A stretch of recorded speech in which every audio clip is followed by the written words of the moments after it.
언제까지 미래 걱정, 입시 고민만 할래? 원서 접수? 짧고 쉽게. 야, 너도 가천대 반도체 갈 수 있어. 반도체 하면 가천대, 국내 최초, 국내 최대 규모 가천대 반도체 대학.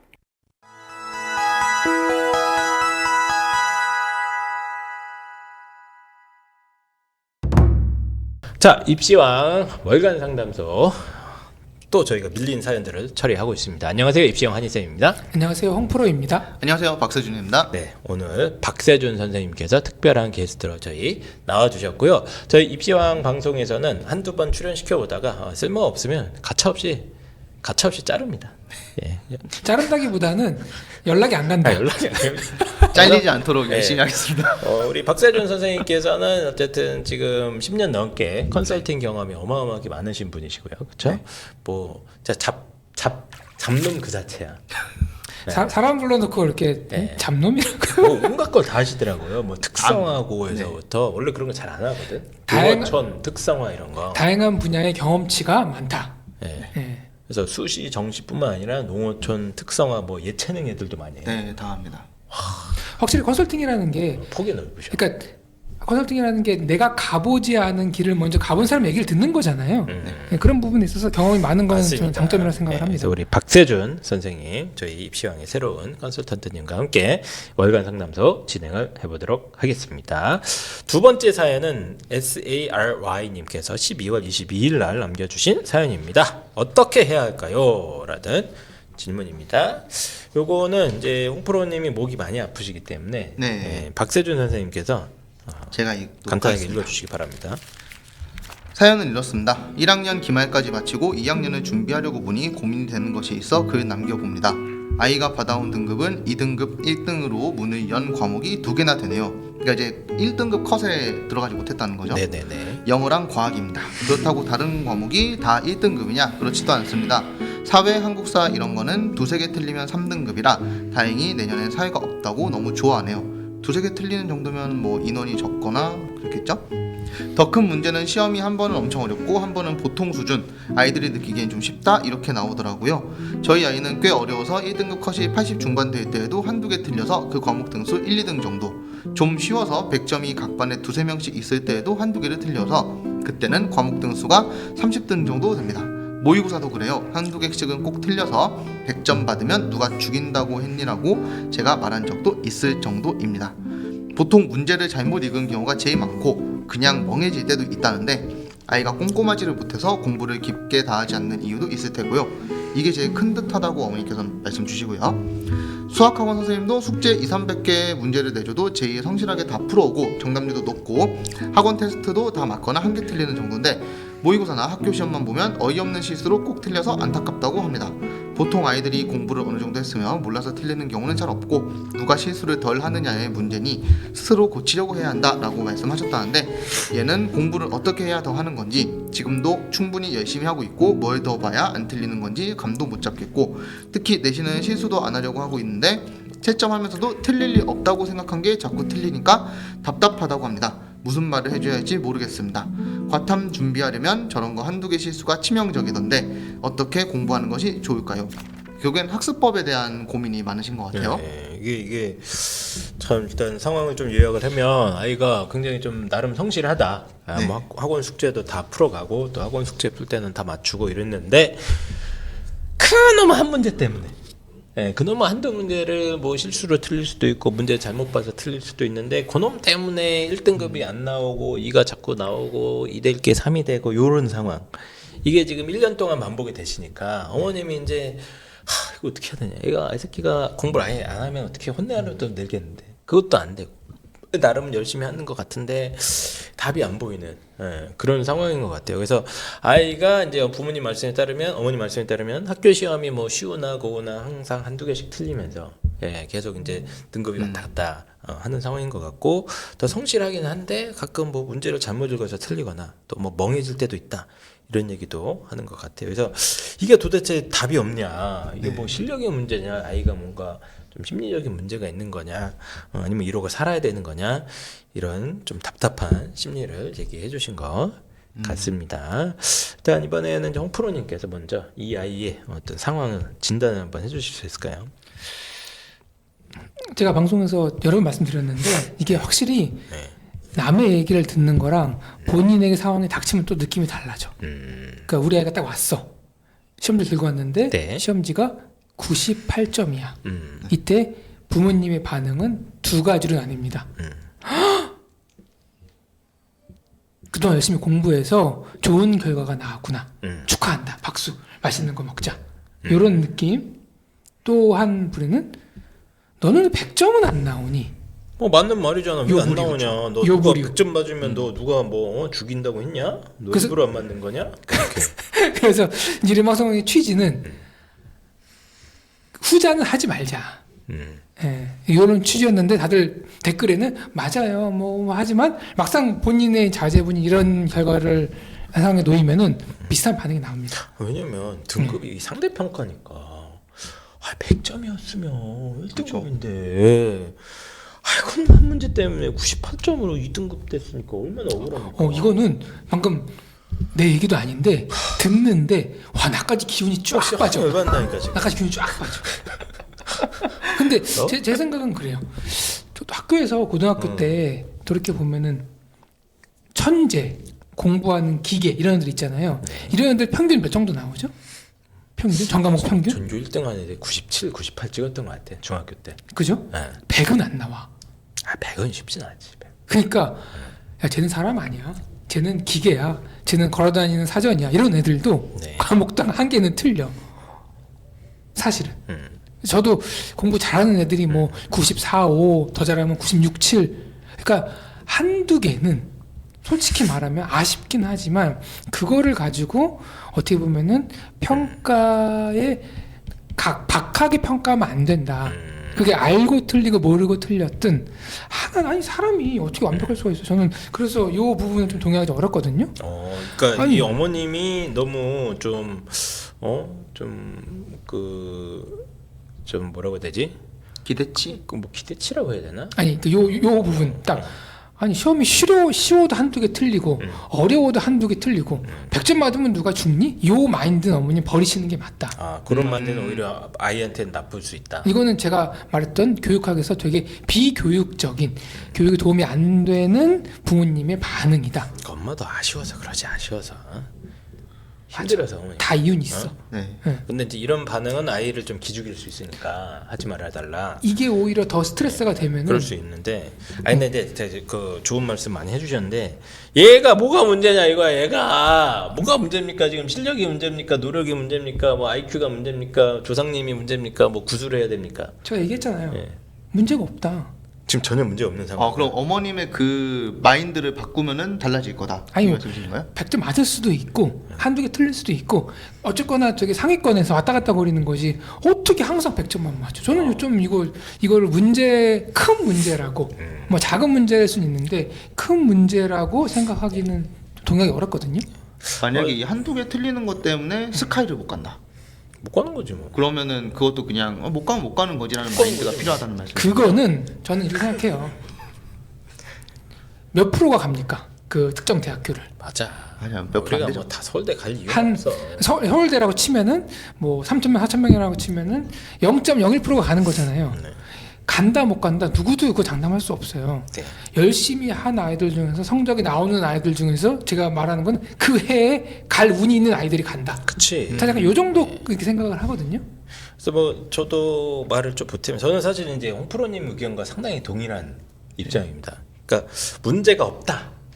뭐 여기까지보다는 제가 이제 드리고 싶은 말씀은 이 원래 인생이 원래 이런 거다. 이 대한민국 수험생의 인생을 지금 굉장히 잘 요약해서 말씀을 잘 해주신 것 같아. 그러면 이제 2등급 1등으로 문을 열었다는 게 두 개나 됐다는 거 아니에요. 그렇죠. 그렇죠. 얼마나 억울합니까? 근데 또 말하지 않은 부분이 있을 거예요 이번에. 어떤 거는 2등급 거의 끝에 걸린 과목도 있을 거야. 몇 개는. 그렇죠? 그건 휴 다행이다. 말 안 해. 네. 그래서 제가 이제 상담하면서 맨날 느끼는 건데 문 연 건 다 말을 하시더라고. 근데 이제 보니까 문 닫은 것도 있어 몇 개. 또 그런 건 말을 안 하죠. 그러니까 대한민국 이 입시라는 게 짜증나는 게 상대평가잖아요. 그리고 말씀하신 대로 한두 문제 갖고 왔다 갔다 하니까 그러니까 여기 있는 일은 지금 어떻게 보면 전 국민의 모든 이 입시를 준비하는 고등학생들이 겪는 동일한 문제입니다. 이게 문제가 아니라는 게 아니라 원래 이래요. 한국에서 입시하면은 한두 개 틀리면 이렇게 되고 문제 어려울 때 뭐 한두 개 틀렸고 쉽게 나왔을 때 한두 개 틀려서 또 합치니까 2등급 되고 3등급 되고 이게 원래 이런 거예요. 원래 그냥. 근데 이거 갖고 막 스트레스 받을 일이 아니라고 생각했어요. 저는 그래서. 어머니 원래 이런 겁니다. 원래 입시가 이런 거고 내신 따기 쉬운 데 가잖아요. 학교 가잖아요. 또 그 학교 나름대로 고충이 있습니다.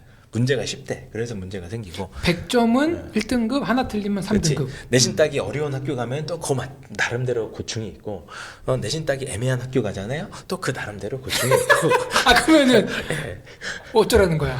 황희정승이신데. 다 원래 그래요. 그래서 저도 드리고 싶은 말씀이 지금 어머님께서는 답답하시겠지만 이거는 이 정도로 막 스트레스 받을 일이 아니지 않나? 원래 그런 건데. 근데 원래 이런 거. 제가 이 어머님이 한번 공감을 해드리면 제가 말씀드렸나요? 원래 이런 거야. 그 심리학에서 사람의 이제 심리, 마음, 감정, 정신 상태를 이제 연구를 하잖아요. 이 감정이 딱 들면은 이성이 마비돼. 뭡니까? 어. 그래. 가장 강렬한 감정이 있어. 그러니까 뭡니까? 인간이 느끼는 감정 중에서 이 감정이 딱 들면은 나가서 막 나라를 뒤집어 엎으려고 그러고 막 그런 느낌이 들거든요. 그 무슨 감정이냐면 방금 말씀하셨던 억울해. 억울한 거지. 억울함. 그치. 왜? 억울할 순 있어. 왜 우리 아이만 그치. 한 문제 차이로 1등급 문 닫힌 거야. 이거 억울하잖아. 억울하지. 그러니까 사실은 이게 이제 흥분이 실수했다고 되는 그러고 거죠. 하니까. 예. 근데 이제 저는 스트레스 받지 않는 게 더 중요하다고 생각을 해서 지금 말씀 주신 상황은 그냥 큰 문제도 아니고 전 얘가 잘못한 거 없다고 봅니다. 솔루션은 제가 이따가 설명을 드릴 건데 뭐 얘가 딱히 잘못한 것도 없고 그쵸. 예. 얘가 뭐 노력이 부족했거나 뭐 실력이 부족했거나 이렇게 탓할 건 아니다. 네. 그냥 흔하게 대한민국에서 학교 생활을 하면 그냥 이런 일이 일어납니다. 예. 운에 따라서 1, 2등급 왔다 갔다 할 수도 있고 뭐 실수에 따라서 망할 수도 있는데 저는 좀 그렇게 봤거든요. 이제 박서준 선생님은 요 상황 어떻게 보셨습니까? 저는 여기서 초점 맞췄던 게 뭐였냐면은 쉬워도 한두 개, 어려워도 한두 개 이 부분이거든요. 어쨌든 실력이 나쁜 학생은 아니에요. 실력은 그쵸. 충분히 갖추고 네, 있는 실력이 학생인데 있어요. 항상 뭘 하든지 간에 한두 개씩 틀린다는 거잖아요. 그게 좀 의아하다. 이게 불가사의하다라는 부분이 너 왜 저는 100점 못 맞냐? 네, 100점 못 맞냐라기보다는 너는 왜 쉬워도 틀리고 어려워도 틀리냐? 왜 똑같이 틀리냐? 그게 그 얘기 이건데 아닙니까? 근데 꼭 이런 친구도 있습니다. 어렵든 쉽든 틀리는 개수가 똑같아요. 이런 친구들의 특징들이 좀 특징이 있습니까? 있어요. 네. 오. 그 애매한 상위권들이었습니다. 최상위권이 안 되고 사실 좀 그런 면이 있지. 애매한 상황이 무슨 있지. 말인지 알 것 같아 나는. 그 친구들이 꼭 이래요. 그리고 말씀하신 것처럼 뭐 컷에 걸려서 2등급이 겨우 되는 경우도 있고 뭐 컷을 넘지 못해서 2등급 1등을 찍는 경우도 있고 뭐 이렇게 가지고 거의 대부분 이런 친구들은 1등급 후반에서 2등급 한 중반 정도. 맞아요. 그 안에 딱 걸리죠. 지금 애매한 또 얘도 상황. 그런 상황인 것 같아요. 네, 그런 것 이 같거든요. 초반 정도일 것 같아 느낌이. 네, 저도 그 정도일 것 같은데 그래서 이 친구들하고 상담을 하면은 부류가 두 가지 정도로 보통 나뉘거든요. 한 가지 경우에는 얘가 욕심이 진짜 많아. 나도 1등급 하고 초중반으로 싶어. 올라가고 싶어. 근데 이런 게 안 되니까 너무너무 화가 나. 그러니까 솔루션을 주시면 좋겠다. 이런 학생이 있고 네. 또 다른 학생은 저는 아무리 열심히 해도 이 정도니까 여기서 만족하겠습니다. 이런 친구들이 있거든요. 네. 그래서 이거는 학부모님께서 일단 이렇게 사연을 올려주신 건데 네. 학생이 어떻게 아이는 생각하는지 답답하는 것 같아요. 그러니까 틀릴 리 없다고 생각한 게 자꾸 틀리니까 네. 난 답답하다, 더 잘하고 싶다 이런 생각인 것 같은데. 정말 본인이 더 잘하고 싶다라고 한다면은 본인의 공부법이나 이런 거 다 점검 다시 해봐야 됩니다. 그 공부법이 딱 애매한 상위권 수준의 공부법일 가능성이 높아요. 그거를 본인이 개선을 해야 되는데 다행히 3학년으로 올라가는 게 아니고 이제 2학년 됩니다. 그렇죠. 이제 2학년입니다. 그러면 네. 충분히 가능합니다. 선생님 저 밥 먹고 공부만 하는데요. 그 공부 방식이 잘못되어 있을 가능성이 높다는 거죠. 그럴 수 있다. 네. 성실히는 하지만 성실히는 하지만 학원에서 시킨 거 다 하고 있지만 네, 효과적이지 않을 수 있다. 그 뭔가 문제가 있을 수 있다. 네, 그래서 그거를 점검하려면 학생의 오답 노트랑 플래너랑 그리고 어떤 문제지 푸는지 그런 거 어떤 싹 다? 강의 보는지 이런 거 다 봐야 돼요. 근데 그런 거를 점검을 해보면은 답이 나올 겁니다. 그게 답 뒤지면 나옵니까 답이? 뒤지면 나와요. 그래요? 네, 어떤 학생은 오답 노트를 아예 안 하는 애도 있고 많죠. 본인이 뭐가 문제라는 걸 알고 있음에도 그거를 개선하려고 하지 않는 경우도 있고 네. 특정 과목이 어렵다고 해가지고 그 과목만 파다가 다른 거 소홀히 하는 경우도 많고 맞아요. 그런 경우는 다 그런 거 복합적이에요. 플래너 오답 노트 보면 다 나오거든요. 그래서 그런 걸 보면서 점검을 해야 돼요.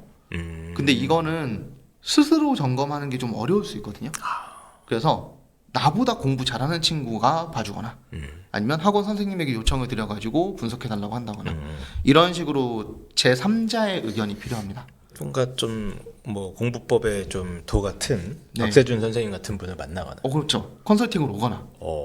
그럼 이런 아이들은 이제 추정컨대 어떤 문제점이 있으실 것 같습니까? 이제 정확하게는 모르지만. 제 생각에는 플래너랑 오답노트에 굉장히 공을 들이지 않을 것이다. 그냥 시키는 것만 하고. 시키는 것만 네. 하고 그냥 적당히 어려운 문제 배웠고 푸는 정도.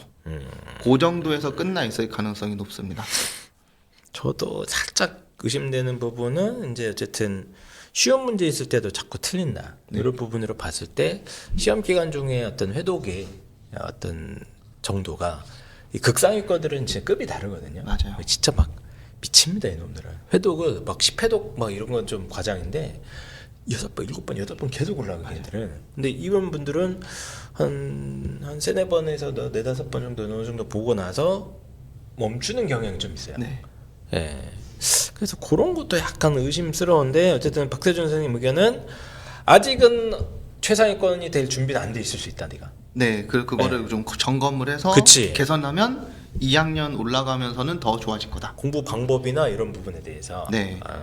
그러면 이 아이를 위해서 솔루션을 한번 얘기를 해봐야 될 것 같아요. 일단은 문제가 아니라고 생각하는 홍프로님. 네. 네. 놔둡니까 그럼? 그 부모님의 반응이 네. 반응이 문제라는 거지. 이 아이는 나랑 열심히 하고 있다. 하지만 개선할 여지는 있다. 네, 부모님의 반응은 조심해야 된다. 이렇게 좀 너무 부정적으로 가면 안 된다. 이거 이건 중요하다. 농담으로 맞아요. 근데, 하셨던 것 같은데 농담이 가슴 속 깊이 들어오는 겁니다. 그리고 이거 심해지면 이게 시험 불안의 씨앗이 됩니다. 이런 게. 네, 조심하셔야 돼요. 야 100점 맞으면 너 누가 죽인다고 했니? 이게 이제 농담일 수 있는데 저는 별로 좋은 농담 같지는 않아요.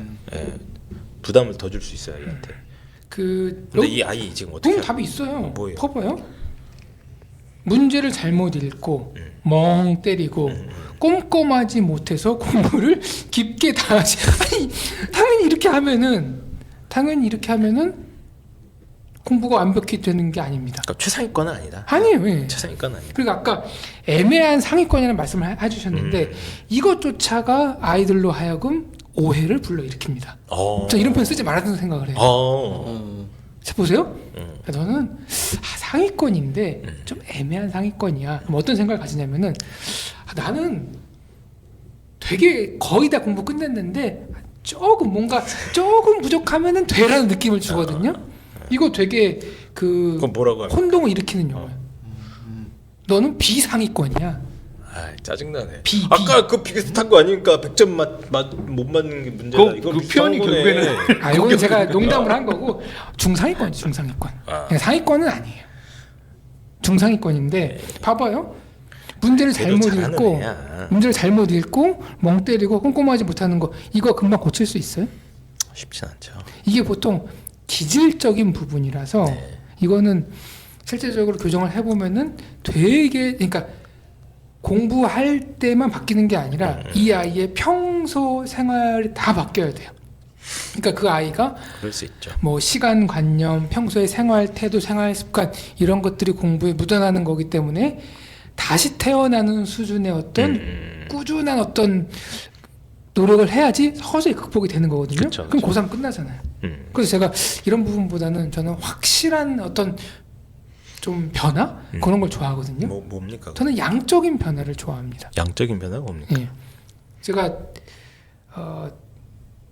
자, 또 갑니다. 많은 아이들에게 떠올랐다. 뭐 할지 무슨 얘기할지 알 거. 많은 사람들에게 감동과 제가 맞춰봅니까? 뭐 할지? 뭐죠? 역삼각형. 역삼각형 이론하려고 그러죠 지금. 아니, 그렇게 얘기했는데 빨리 얘기해 주세요. 이게 이제 이거 어머님들 꼭 기억하셔야 됩니까? 국내 피라미드, 역피라미드 이론이라고 역피라미드 빨리 예. 얘기해 주세요. 내 귀가 딱지가 앉았는데 진짜. 이게 뭐냐면은 아이들의 등급이 이제 5, 4, 3, 2, 1 피라미드 구조잖아요. 비율이. 근데 그 등급을 올라가기 위해서 필요한 노력의 양은 역피라미드다.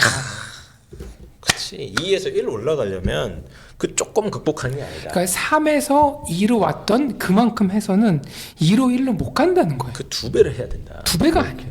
저는 이 정도 되면은 이제 학습의 양적 그러니까 양으로 조져라. 사실 지금도 어떻게 보면은 거의 마지막 남은 그걸 채우려는 거잖아요. 제가 지금 그려봤어요. 이렇게 이게 뭡니까? 피라미드 그려봤거든요. 네. 그러니까 3에서 2로 올라올 때는 삼각형이 하나, 둘, 셋, 넷, 5개가 필요해.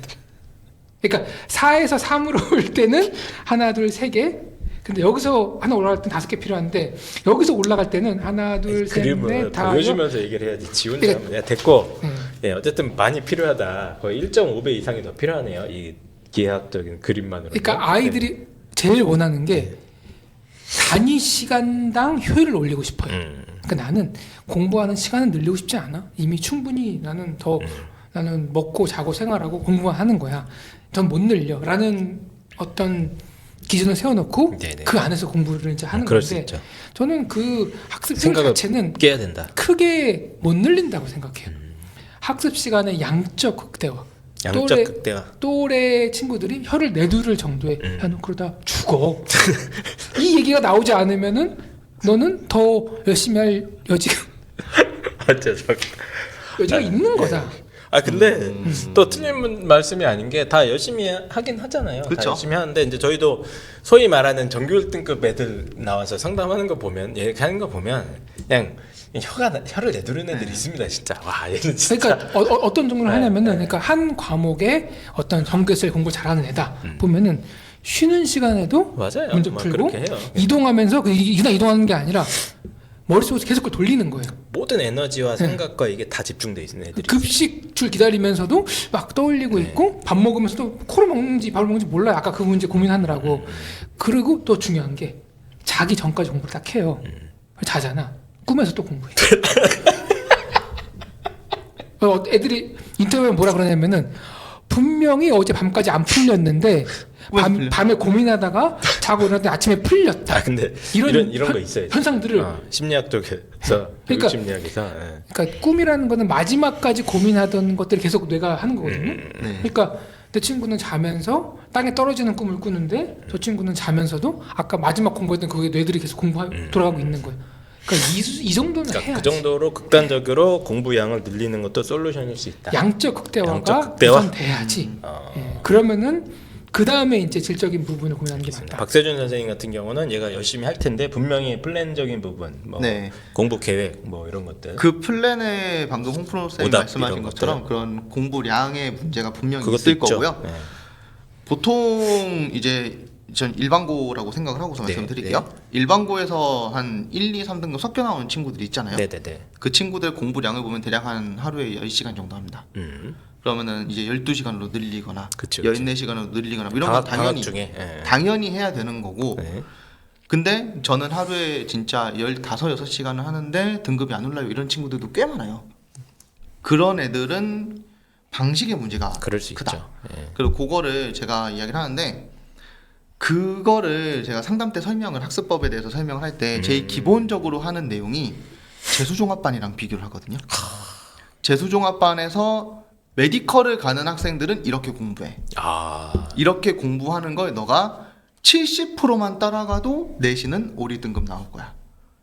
그러면 너가 이걸 들어보고 할 수 있으면 해.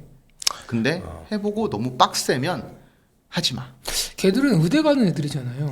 약간 이런 반응 나올 것 같은데. 네, 그렇게 나오겠죠. 그래서 70%만 해봐. 70%만 할 수 있으면 너는 내신 성적 올라가. 근데 이러한 것들을 너가 못하겠고 하면은 적절히 조절을 해야 되라는 얘기들을 많이 하거든요. 그러니까 본인의 역량에 맞춰서 그 레벨을 만들어 가라는 뜻인데 예를 들면은 보통 재중반은 아침 8시부터 밤 10시, 11시까지 공부를 하잖아요. 네네. 그럼 밥 먹는 시간, 뭐 점심 1시간, 저녁 1시간 빼면 12시간이거든요. 너가 하루에 12시간 공부할 수 있는지부터 체크해봐. 이거부터 갑니다. 그리고 걔네들은 기본적으로 스마트폰이 없습니다. 네. 그럼 스마트폰을 없는 상태로 너가 한 달, 2달 지낼 수 있는지 체크해봐. 그치. 이런 것들을 다 얘기를 해요. 그리고 집중을 하는 시간이 너가 하루에 8, 9시간은 되는지도 체크를 해봐. 멍 때리는 시간이 너무 많으면은 너는 걔네들을 못 따라가고 있는 거야. 선생님 일단 안 하겠습니다. 그러면 그러면 너의 현실적인 목표를 잡아라고 해요. 너무 과한 목표를 잡아서 괜히 맞아요. 그거를 노린다고 야 100점에서 또 뭐 안 됐어 이렇게 계속 막 한탄하고 억울해하고 이러는 게 아니라 네. 내가 이거보다 더 올라가려면 이 정도는 해야 되는데 그거를 내가 못하니까 이 정도 받으면 잘한 거야. 라는 생각을 가지는 게 그렇게 가지는 게 나아요. 알겠습니다. 얘기 들으니까 네. 떠오르는 사례가 하나 있는데 네네네. 제가 가르치던 학생이 공부를 곧잘 했어요. 근데 맨날 그랬거든요. 선생님 저는 실수를 많이 해요. 막 그런 얘기 했는데 얘가 이제 재수를 했어요. 재수를 해서 그 의대반에 간 거예요. 네네. 그리고 만났는데 딱 뭐라 그러냐면은 선생님 제가 그동안 공부를 열심히 하고 있는 게 아니었더라고요. 맞아요. 그런데 그렇죠, 그렇죠. 네. 그리고 딱 얘기하더라고요. 저는 의대 자원이 아닙니다. 딱 얘기하고 그냥 의대만 다녔는데 그냥 인서울에 중상위권 좋은 과 들어갔거든요. 그러니까 그래도 거기서 반성을 많이 했고. 그 애가 뭐라 그랬냐면은 저렇게 공부한 애들 중에서 소수만 의대 가는 거잖아요. 사실 이를 나가는 거 아니잖아요. 거기서 애가 이제 현타가 와가지고 왜냐면 아니 자기 짝이 앉았는데 8시간 동안 집중을 하는데 보면서 너무 신기했대. 이럴 수가 있나? 근데 다 그런 애들이야. 그래서 보면서 이게 확실히 그 어른들의 100마디보다 실제 아이들의 경험, 아까 말씀하셨던 의대, 뭐 재종반 이런 것에 대한 경험이 있으면은 확실히 더 맞아요. 아이들이 빨리 깨닫는다. 알겠습니다. 뭐 제가 한 가지만 더 이제 공부의 양적인 부분이나 질적인 부분도 체크해봐야 되지만 일단은 뭐 이 친구가 실수를 좀 하는 거는 있는 것 같아요. 문제를 잘못 읽었다, 뭐 멍해질 때가 있다거나. 근데 이제 이게 한두 번이 아니라 여러 번 반복된다는 건 뭔가 문제가 있을 수 있어서 제가 이제 이런 경우에 처방해 드리는 게 뭐냐면 얘가 잘못 실수한 문제들을 갖다가 다시 봐야 돼요. 그 내가 잘못 읽었거나 뭐 어떤 삽질했을 문제들을 이제 다시 펼쳐보면서 그때 당시 나의 심리 상태를 한번 이렇게 적어보는 걸 전 추천을 좀 드립니다. 그래서 내가 자꾸 문제를 잘못 읽어서 넘어가는 경우가 있는데 이걸 그때 당시 심리 상태나 이런 거 추적을 하다가 보면 내가 앞에 거 문제 좀 쉬운 구간이잖아요. 보통은 앞에 거 문제 풀 때 내가 자꾸 서둘러. 나도 모르게 서둘러서 뒤에 거 문제를 풀고 싶다는 욕심에 앞에 거를 서둘러서 막 잘못 읽는 것 같아. 이런 식으로 패턴이 발견될 수가 있어요. 예, 그래서 제가 추천드리는 거는 그런 식으로 문제 잘못 읽고 막 이런 것들이 이게 제가 봤을 때 시험 불안까지는 아닌 것 같은데 삽질을 하는 애들 있거든요. 그게 자꾸 반복되면은 그거를 한번 기록을 해보는 거라 그 시험 대비 전략 매뉴얼을 전 만들려고 하는데 시험 때마다 내가 반복해서 실수하는 패턴을 갖다가 자기가 한번 적어보고 그럼 비슷한 상황이 나타났을 때 이거 어떻게 대응할 것인지 예를 들어 또 내가 앞에 거 쉬운 문제들 풀고 있는데 어떻게 해야 돼 그러면 천천히 읽으면 되잖아요. 정신 차리고 서두르지 않는다. 뒤에 거 어차피 못 푼다 이런 마음가짐이 차라리 나을 수 있어요. 이런 경우에는 뒤에 거 한두 문제는 버리더라도 내가 앞에서 실수하지 않겠다 이런 마음가짐을 적어두는 거죠. 그래서 매뉴얼화 시키고 그걸 시험 볼 때마다 계속 자기한테 입력을 좀 시켜주면 이런 문제도 조금 없어지지 않을까 이런 생각이 듭니다. 다만 이제 이 상황 보니까 아이가 성실해서 저는 사실 이런 애들 걱정 잘 안 합니다. 예, 최상위권 대학까지 갈 수 있을지는 저도 잘은 모르겠지만 어쨌든 워낙 성실한 친구고 자기 실력도 있는 친구고 한두 문제 마지막 고비만 넘기면 되기 때문에 너무 실망하지 마시고 그리고 원래 이래요. 대한민국 그 내신 맞아요. 경쟁이 다 이러기 때문에 내 아이한테 특별한 문제가 아닌 게 아니다. 예, 그리고 저희들이 말씀하신 솔루션들 잘 활용을 해가지고 그 마지막 1%만 채우면 되잖아요. 얘는 지금. 예. 어떤 애는 99%를 채워야 되는 애들도 있어요. 근데 이제 얘는 1%만 채우면 되니까 마지막까지 힘내시면 분명히 좋은 결과 있을 것 같습니다. 자, 그럼 다음 사연으로 넘어가 보겠습니다.